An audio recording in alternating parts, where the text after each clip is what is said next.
হইতে পারে না। কোনো কিছু করলে আশরাফ সাহেব, মিটিং করলে আশরাফ সাহেব যেটা বলে সেটাই রাইট। প্রজেক্ট বানাইলে প্রজেক্ট ম্যানেজার আশরাফ সাহেব, প্রমোশনের বেলায় আশরাফ সাহেব। আমরা কি কাজ করি না? বস এটা কি পাইছে আমি বুঝলাম না কিছু। সবকিছু কি আশরাফ সাহেবেরটা পারফেক্ট, আমাদেরটা পারফেক্ট হয় না? আশরাফ সাহেবের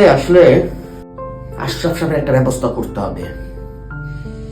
আশরাফ সাহেব গত বছর প্রমোশন আশরাফ সাহেব, এই বছর সে লিস্টে আশরাফ সাহেব ফার্স্টে আগায়। মানেটা কি?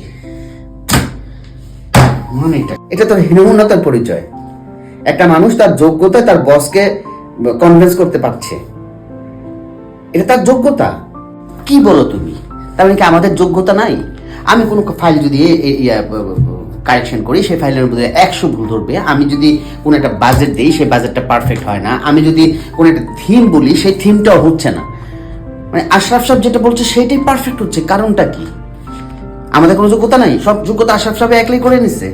এই পর্যন্ত এত বছর ধরে সার্ভিস দিয়ে যাচ্ছে অফিসে, তাহলে কি করলাম?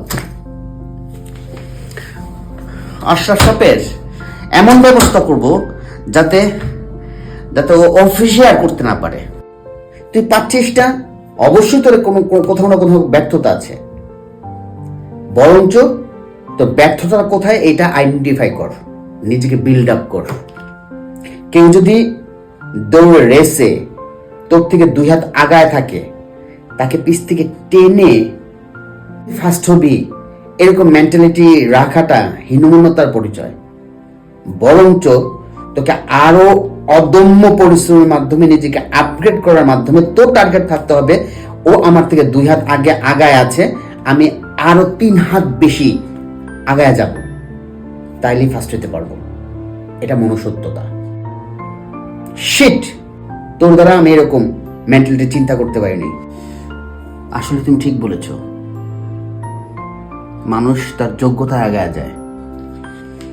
রেসে কেউ যদি 10 হাত দৌড়াতে পারে, তাকে ওভারটেক করতে হলে আমাকে 11 হাত দৌড়াতে হবে। দ্যাট মিনস আমার স্পিড আপ করতে হবে। কাউকে পিছ থেকে টেনে ধরে রেখে ফার্স্ট হওয়ার মধ্যে কোনো কৃতিত্ব নাই। তুমি আসলেই রাইট বলেছ। আমাকে আমার বিল্ড আপ করতে হবে, আমার ভুলগুলো আইডেন্টিফাই করতে হবে, এবং অফকোর্স আমাকে বিল্ড আপ করতে হবে। And I should take it challenge, and I will do it. Thanks.